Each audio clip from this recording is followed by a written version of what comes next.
Hi guys, wanted to show you some new steel parts that I got and kind of do a review on them. I got this from Oak Steels, and they're oaksteels.com, and they're a Chinese steel parts manufacturer. They seem to be pretty decent. Let's see, I paid $5.19 for this. It's a 3-inch bubbler plate glass column, so it has 4 bubbler plates, 1 2 3 4, and those are all separate pieces of glass, and it's got the silicone washer in between and then the bubbler plates. This is something that I've added on. It's a 6-inch sanitary pipe, and I have it packed full of number 18 bare copper wire to add some more copper into the process. And then up here we have a deflagellator, and what this is, and like my other one, I'll show you the one I had before. See, it's just a sleeve that goes around a 3-inch pipe, and then it goes into a condenser, what they call that, a Lebesgue condenser. So it's just a sleeve on top of another pipe. So this one has 5 3/8 pipes running through it, and they're kind of centered in there, and then so the water comes in here and goes around all 5 pipes, so you get a lot more controlled reflux on that. Then obviously here's the thermometer, and that's a 3-inch to 1-inch, or excuse me, 2-inch reducer, and then it comes around on that 1-inch pipe, and it comes in, and here's the condenser. That's a shotgun condenser, and it has 5 3/8 pipes in it, and so same kind of thing. Your water comes in, that the vapors go into those 5 pipes, and then the water comes in here, and it goes around all them pipes, and you got a lot of knockdown power as far as knocking your vapors down back into liquid form. And then down here, it runs into a proofing Parrot, and it's kind of nice. Some of the design I like. It has a valve right here. I can open it up, so when I'm starting my run, I can leave the Parrot on, and then the 4 shots will drain out here, the stuff that we don't want. And then all we got to do is close that up. And the way this proofing Parrot works is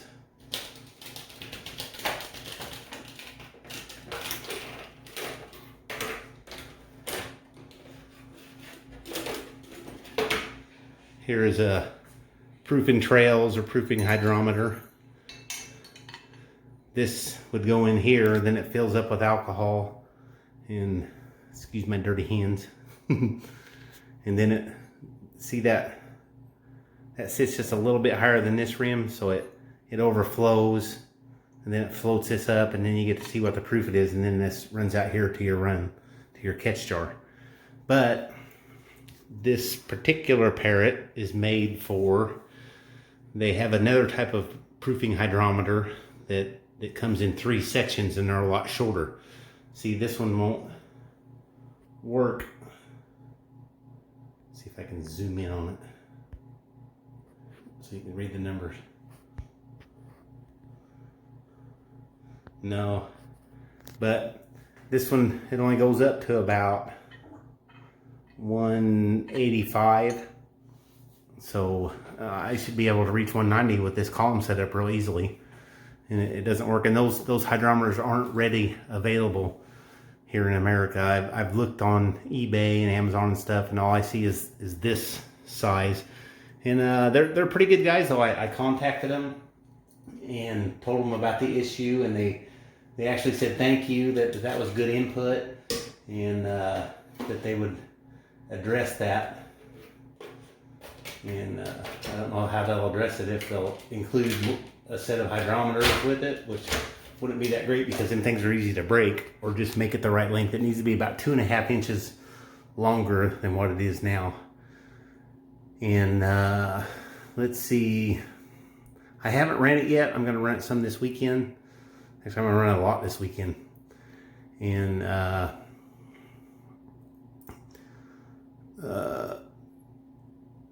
the only other thing I could knock on it is these tri-clamps just seem to be a little bit subpar to the ones I usually order off of eBay. They're, I don't know if you can see, they're a little bit skinnier, and the threads are not quite as smooth when you screw them on. But they do work, I can say that for sure, but just not quite as subpar as the norm that I usually buy. But that's the only two things I could find as far as a review that I could gripe about this still. And I made a top cap for this, and I'll show you a picture of that here in a minute. And let's see what else. Oh, they have, I don't see none of the, I don't know what I've done with them all, darn it. Oh, no. It comes with its own plumbing if you want to hook it up their way. Oh, here it is. They have these, they're really nice, but I've already set it for something else, so I changed it out to what I want. These are 1/2-inch pipe threads. So this would go in here. This is what they've sent with it. And then it has this tubing with it, and you just shove that tubing into there and it locks in. I don't know if you can see inside of there. See, it has them little teeth that locks in on that, but then you can squeeze it and take it back apart. It's pretty nifty. And it comes with some enough stuff to, see, it has some splitters, it has some control valves, it has 2 of each of those.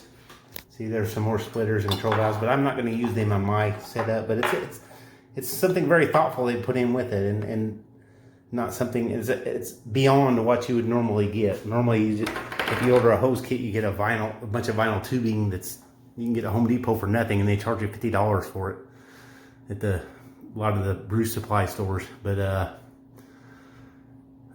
like I said, I paid $5.19 for this, and anything comparable that you're going to buy here in the States, which probably came from them anyway, you're going to pay at least $680. That's the cheapest you can find it. Probably closer to $7 or $8 for it, for this type of exact setup. And let's see, some more differences I could point out. I'm going to be upping my production by using this. I'm going from a 3-inch to a 2-inch. And on this one, I was going from a 3-inch to a 1/2-inch. So I'll be able to do quite a bit more. You can see my glass bubble plates that I bought outside of this deal. That was it. The other one just had that top piece, that 13-inch, 33-inch, no, I can't remember, 22-inch, I don't know, that piece there. But I replaced those with those bubble plate sanitary sight glasses, and that worked really well. But anyway, let me take out for a minute and set it up, and show you what I'm going to do different. Oh, like I said, I hooked it up for the way I want. This is it's just a pipe nipple on a 1/2-inch pipe thread fitting, and I put them on with pipe clamps, obviously, and then I'll put my hoses, and then I don't know if you can see down inside there, I've got a water pump that'll pump the water into there, and then the red, even though it's not really hot, I just did it. It's just kind of neat to do. The red comes out, and the warm water flows back into the cooler. It'll be full of ice and water, and that's how I do my cooling. And anyway, let me get back in a minute, and I'll show you how I'm going to run it here in the near future. Okay, we're back for the second part of the video, and I'll show you some more modifications I made. I made this top cap. I don't know if you can get in there and see any of my solder work. There we go. I just soldered it to a tri-clamp ferrule. It's a 2" to 1/2" adapter. And this pipe, I'm just gonna stick in there. It doesn't hold any pressure, it just alcohol drips out. And if it leaks, I'll put a little bit of flour paste around there and hit it with the torch real quick, and that'll harden it up, and I don't have to worry about that. And so then I'll have to play with it a little so I can get it set up where I can get my ketch jar. I may have to move some stuff around a little bit, make that all work, but that's how I'll be working that for the time being. And one of the newer, cooler things I did is I have my PID all done. This is a smart controller for my still. So this is the pump side. So I could just turn this on, and all it does is it's a power cord for the pump, nothing else. There's no special control, nothing fancy there. This outlet is separate from this outlet. And then this PID, I can set the temperature to like 173 and 178, 180, whatever it seems to produce the alcohol at the rate that I like. And I plug in this thermocoupler, and see I've wired up a little plug on it. I made a dot to a dot so I can't put it in the wrong way, and I just plug that in. And then I haven't got that part done yet, but it's coming. Where are we at?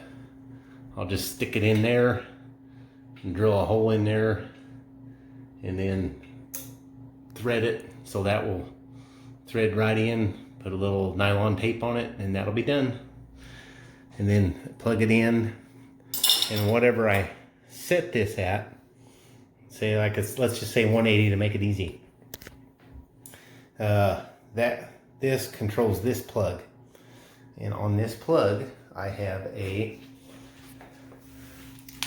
20 amp 2000 watt 110 heating element. Let's see if I can get that off of one hand and not drop it. Hey, we accomplished it.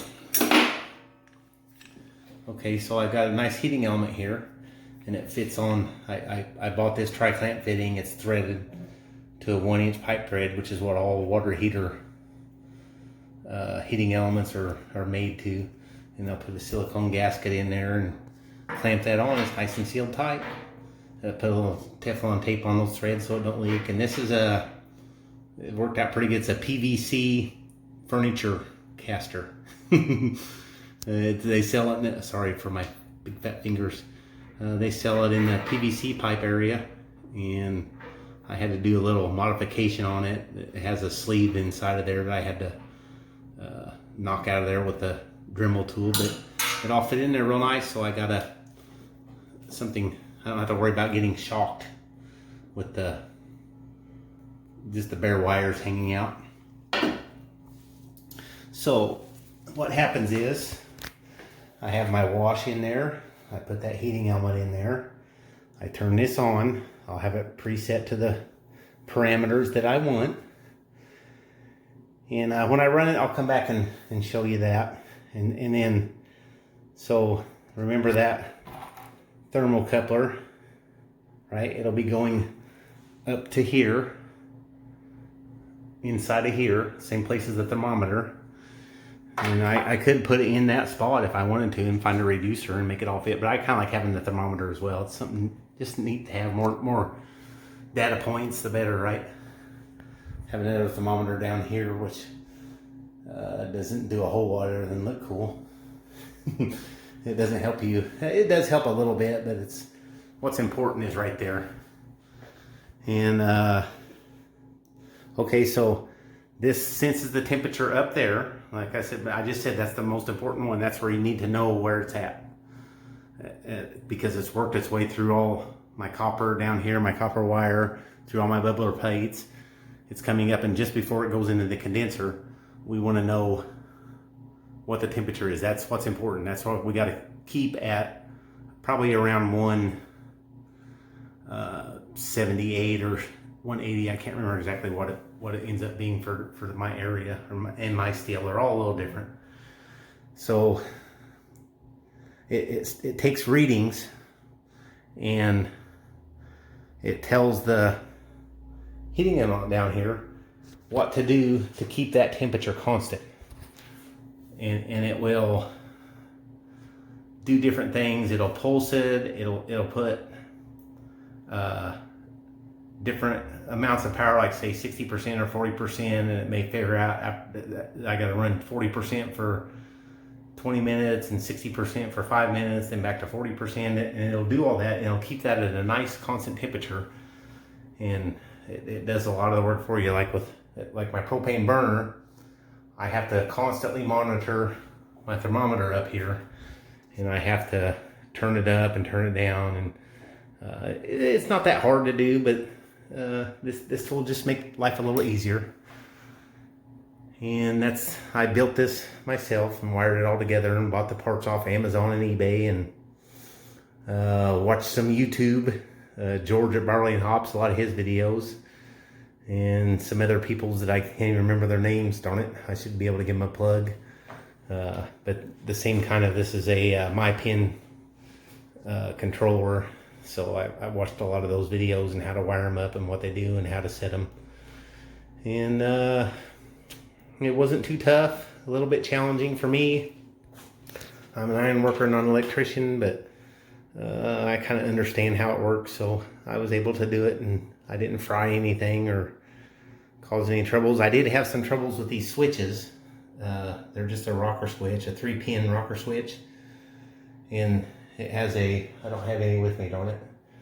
It has a bronze pin and 2 silver pins, and it's supposed to be the bronze is the hot wire, the center pin should be your accessory, and the 3rd pin should be your ground, which makes your light work when you have your light turned on.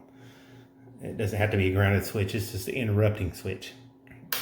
So that should be powered on, right? That's powered off. But inside it's different. You have to wire it backwards to make it work, because I plugged it all in and it's like I had no power in my outlet. I was like, oh, I don't know what did I do wrong, and I'm looking and everything was right. But so I got out my tester and started tracing it down, and sure enough, the pins are opposite of what you would think they should be, but and even opposite of the diagrams. So, but they work. Just had to switch 2 wires around, switch a ground wire and the hot wire, and everything worked great. And let's see, I guess that's about it. And hope everyone's doing okay.